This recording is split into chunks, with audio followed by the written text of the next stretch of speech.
प्रभातम का दिन शुभ हो मंगलमय हो। मैं आप लोगों के सामने आज का विचार प्रस्तुत करने जा रहा हूँ जो इस प्रकार से है। काका कृष्णो पिको कृष्णो को वेदो पिका कयो बसंत समय प्राप्त काका काको पिको पिको। कौवा भी काला होता है और कोयल भी काली होती है। बसंत ऋतु आने पर ही पता चलता है कोयल कोयल है और कौवा कौवा है। बसंत ऋतु क्या आने पर ये पता चलता है कौवा कौवा कोयल कोयल है। दोबारा बसंत ऋतु प्राप्त काका काका पिको पिको पिको वाला कोयल। कोयल कितना मीठा बोलती है ना। तो आई कांटेक्ट करो, है कि बेटा आपको आई कांटेक्ट करो, सामने देखो। आपको कोयल की तरह बनना है, कौवे की तरह नहीं। ठीक है, इन चीजों से ये हमें शिक्षा मिलती है कि हमको कोयल की तरह मृदुभाषी होना चाहिए। कोयल की तरह मृदुभाषी मतलब किसी से आप बातचीत कर रहे हैं तो मीठा बोलो भाई, है ना। मीठा बोलने में भी उतनी एनर्जी लगनी जितना आपको, बल्कि उस कर्कश बोलने में ज्यादा एनर्जी खराब होती है शरीर की, है ना। तो इसलिए आपको मीठा बोलना चाहिए। ठीक है, कौवे की तरह नहीं फालतू कां कर रहे, कोयल की तरह मीठा मीठा बोलना चाहिए। जब भी हम बातचीत कर रहे हो, किसी के साथ इंटरेक्शन कर रहे हो, छोटा हो या बड़ा, उसके हिसाब से उनके साथ बातचीत करें। ठीक है ना, ठीक हो गए। सामने उत्तिष्ठ जागृत प्राप्त वर्णान बोधक सुरा संधारा निश्चिता दुर्ग पथस्थ वयो वदंती। उठो जागो और अपने लक्ष्य को प्राप्त करो। तेरे रास्ते कठिन है और वे अत्यंत दुर्गम भी हो सकते हैं, लेकिन विद्वानों का कहना है कि कठिन रास्तों पर चलकर ही सफलता प्राप्त होती है। ठीक है, मतलब उठो जागो, उत्तिष्ठ जागृत प्राप्त वर्णान बोधक, अपने लक्ष्य को प्राप्त करो। लक्ष्य क्या है? अच्छी पढ़ाई करना। लक्ष्य क्या है? 5 वालों का लक्ष्य क्या है कि कोशिश करें कि हम नवोदय में निकल जाए। नवोदय में इसलिए कहते हैं ना बेटा, वहाँ पे बहुत सारी सुविधाएं हैं। ठीक है ना, जो स्कूल्स है ना, तो पूरे इंडिया के लिए है वो, और कुछ प्रत्येक स्टेट्स में लगभग है ना। और कुछ स्पेशल स्कूल्स हैं वो, जहाँ पे सारी सुविधाएं हैं आपको।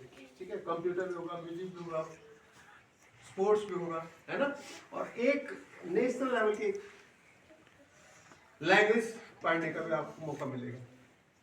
कभी कन्नड़, कभी मराठी, कभी आपका मलयालम, कभी तमिल, है ना। ऐसा इन स्कूलों में एक लैंग्वेज एडिशनल आप अलग से भी पढ़ेंगे, है ना। साथ में स्पोर्ट्स की फैसिलिटी है, कंप्यूटर लैब है वहाँ पे अच्छे। ठीक है, म्यूजिक का भी है।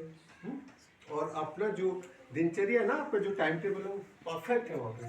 ठीक है, और देश के डिफरेंट स्टेट से बहुत सारे टीचर्स डिफरेंट लैंग्वेज से वहाँ पे आते हैं। अच्छी टीचर्स आते हैं, अच्छे टीचर, है ना।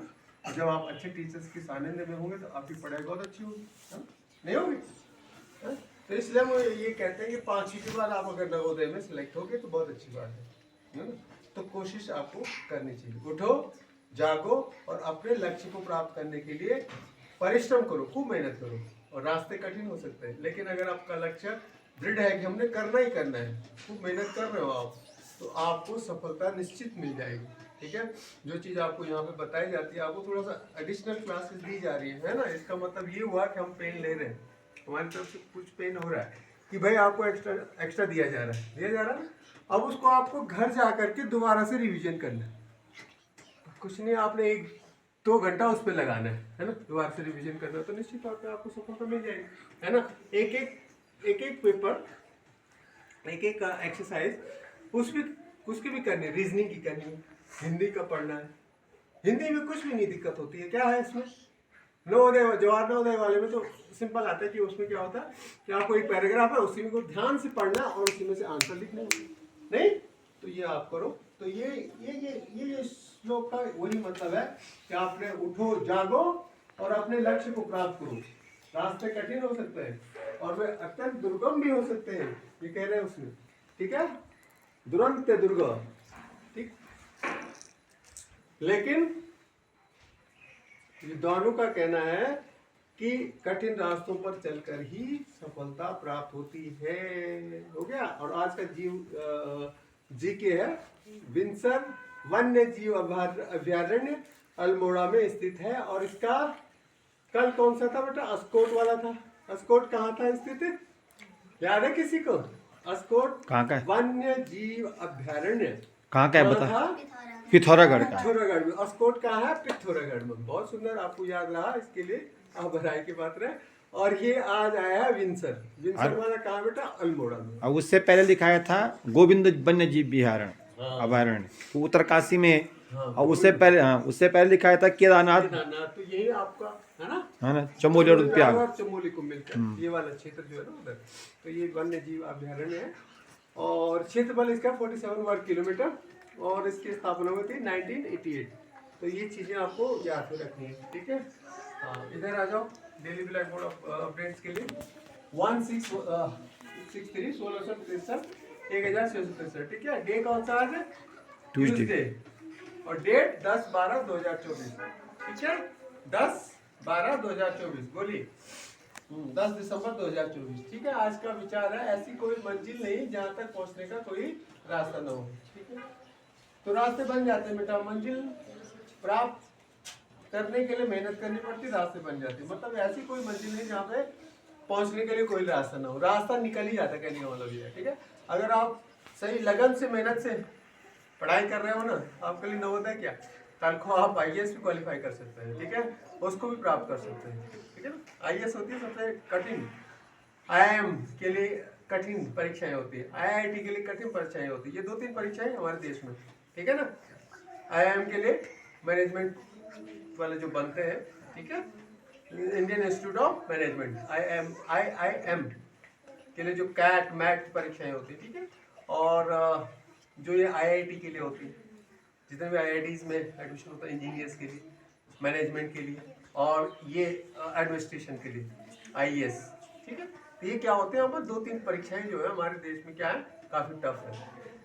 और एक नीट वाला भी अब चल पड़ा है ना, डॉक्टर्स के लिए, तो वो भी ठीक ठाक परीक्षाएं होती हैं। ये 2-3-4 परीक्षाएं जो क्या है, बड़ी टफ मानी जाती है, काफ़ी कठिन मानी जाती है, इनके लिए बहुत सारा मेहनत करना पड़ता है। मतलब आप ये लगा लो कि 24 घंटे में से कम 15-16 घंटे स्टडी करनी होती है। मंजिल नहीं जिसके लिए रास्ते उपलब्ध ना हो, ठीक है। तो ये ध्यान देना आपने।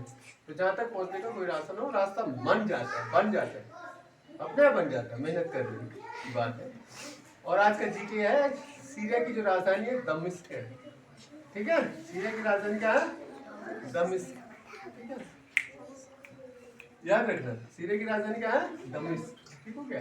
और आज का शब्द है आर्द्रकम, संस्कृत में बोलते हैं, अदरक हिंदी में बोलते हैं, और जिंजर इंग्लिश में बोलते हैं। याद रखना, जिंजर, है ना, ठीक है। आजकल बहुत हम यूज करते हैं, करना भी चाहिए। सर्दियाँ है ना, तो उससे थोड़ी गर्माहट आती है, खून पतला रहता है हमारा, ठीक है। कोलेस्ट्रॉल को भी कंट्रोल करने में मदद करता है वो, मतलब खून पतला रहता है, ऐसा इसमें एक गुण है, आयुर्वेदिक गुण, ठीक है। तो एक तरह से ये क्या है, आयुर्वेदिक दवाई भी है, ठीक है।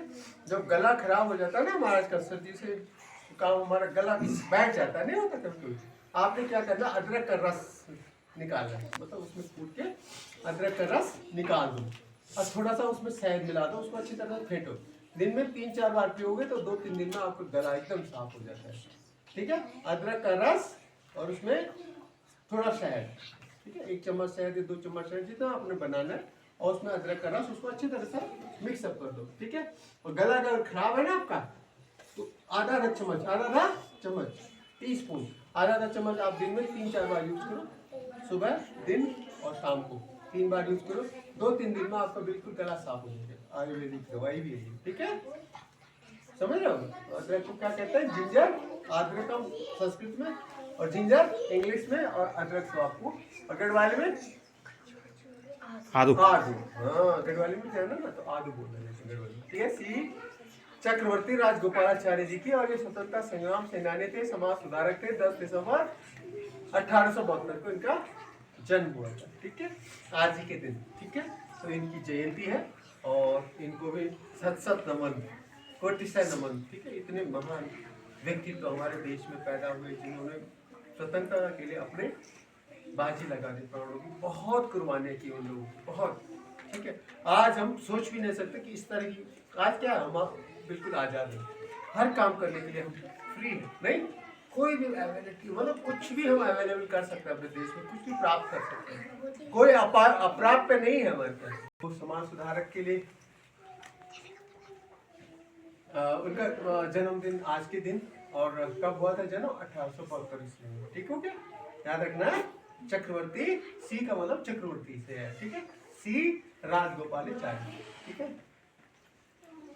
गवर्नर जनरल भी रही है इसके बाद, स्वतंत्र भारत के प्रथम गवर्नर जनरल भी रहे, स्वतंत्र भारत के प्रथम गवर्नर जनरल भी इनको बनाया गया। स्वतंत्र कब हुआ था हमारा देश? 15 अगस्त 1947 को, ठीक है ना।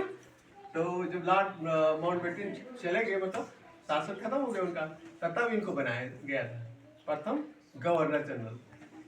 क्योंकि जो हमारा संविधान है तो वो 26 जनवरी 1950 को हुआ ना लागू, तो तब तक ये रहे होंगे, है ना, उस समय। ठीक हो गया, 1950 तक। ए भाई सुन रहे हो? कल कौन कह रहा था 27 जनवरी को लागू हुआ था?